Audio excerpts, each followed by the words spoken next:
Assalamualaikum warahmatullahi wabarakatuh, teman-teman. Kami dari kelompok 5, pembahasan kami kali ini tentang konveksi. Saya sendiri Rikana Alun Surati. Saya Sri Anggita. Saya Rina Aisyah. Siti Aisyah. Dan juru kamera kami ada Pak Suroto dan Pak Yudis. Kita siapkan kotak konveksi teman-teman, tapi kami buat di kelompok kami dengan alat sederhana. Di dalamnya ada 2 buah lilin. Yang pertama, bagaimana proses terjadinya kalor atau panas dapat berpindah melalui suatu zat yang disertai perpindahan partikel zat tersebut. Perpindahan kalor atau panas yang demikian ini dinamakan konveksi. Konveksi ini terjadi karena pemanasan yang mengakibatkan perbedaan massa jenis antara bagian zat yang panas dan bagian zat yang dingin. Tujuan pembelajaran ini yaitu 1. Menguji bahwa udara dapat mengalirkan panas. Nah, bagaimana proses terjadinya?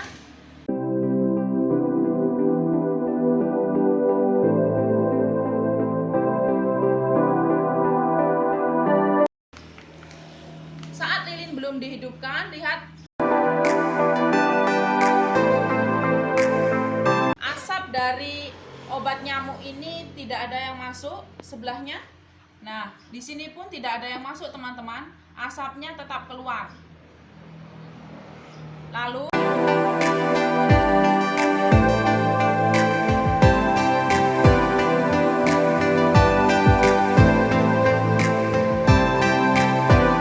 kemudian kami hidupkan lilin yang berada di dalam kardus kami atau kotak konveksi.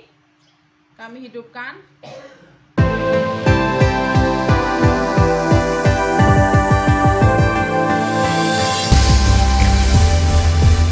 Dan kemudian kami tutup, teman-teman. Daerah dekat lilin pasti lebih panas, teman-teman.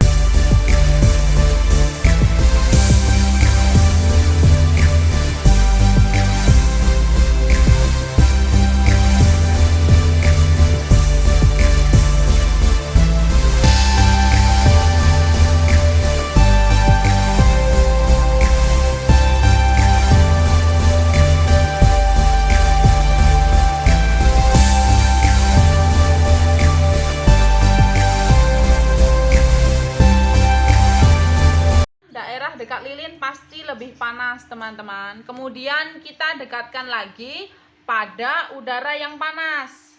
Nah, yang panas dulu, Bu. Ya. Ya, panas. Udara yang panas, tekanan udaranya ternyata lebih rendah. Kemudian kami pindahkan lagi ke udara yang lebih dingin atau yang di bawahnya tidak ada lilin. Dan tekanan udaranya lebih tinggi. Bisa kita lihat bersama, asapnya sebagian ada yang masuk, ada yang keluar dan ada yang masuk, berarti tekanan udaranya lebih tinggi.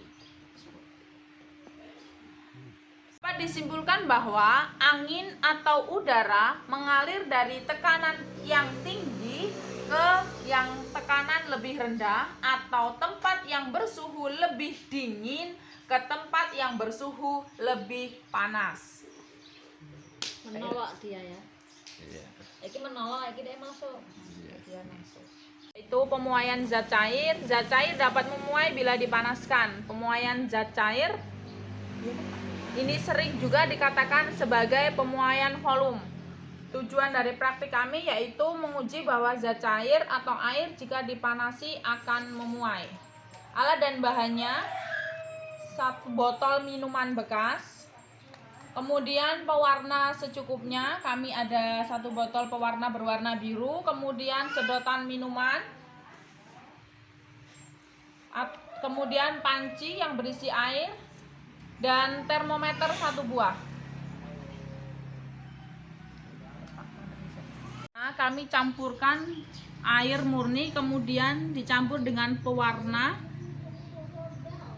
Di sini kami beri warna biru, yang botol satunya lagi minyak murni, kemudian kami tutup dengan plastisin.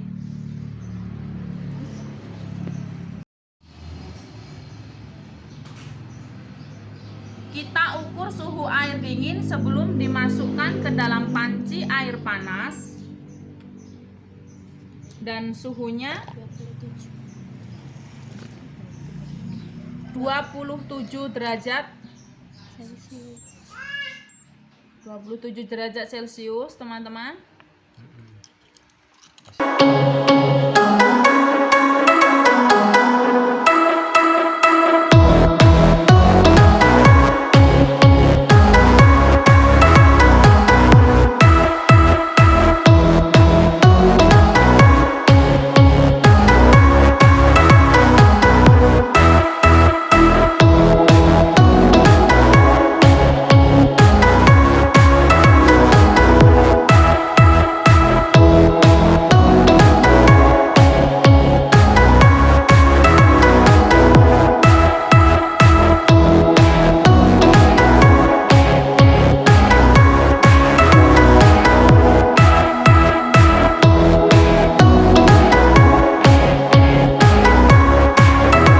Botol yang berisikan pewarna kita masukkan dalam panci air panas. Setelah 1 menit kita ukur kenaikan uap air panasnya akibat air panas. 1 menit pertama dia akan naik 1 cm.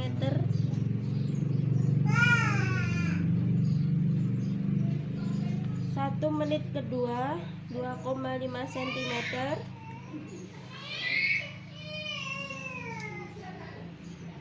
1 menit ketiga 2,1 cm.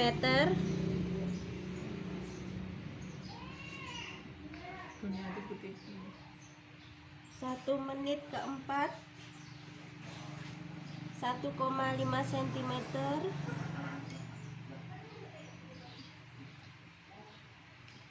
Dan menit yang kelima yaitu 1,2 cm.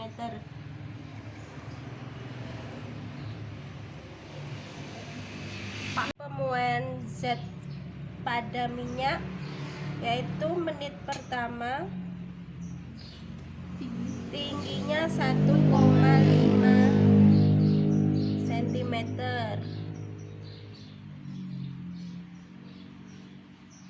Ya, menit kedua 2,7 cm. Menit ketiga 2,3 cm. Menit keempat 1,6 cm dan menit kelima 1,4 cm. Bersama bahwa ketika suhu tinggi maka kenaikan pemuaian volume akan semakin tinggi pula, dan sebaliknya ketika suhu turun maka kenaikan pemuaian volume pun akan turun. Di sini dapat kami simpulkan bahwa dalam pemuaian zat cair ini bergantung pada jenis dan zat cairnya. Jadi pemuaian terbesar paling cepat terjadi pada zat cair minyak dibandingkan pada zat cair air. Kami kelompok 5, yang pertama tadi mengenai konveksi, teman-teman. Kemudian yang kedua pemuaian zat cair. Inilah batas kemampuan kami dengan alat dan bahan seadanya. Terima kasih, kami tutup. Wassalamualaikum warahmatullahi wabarakatuh.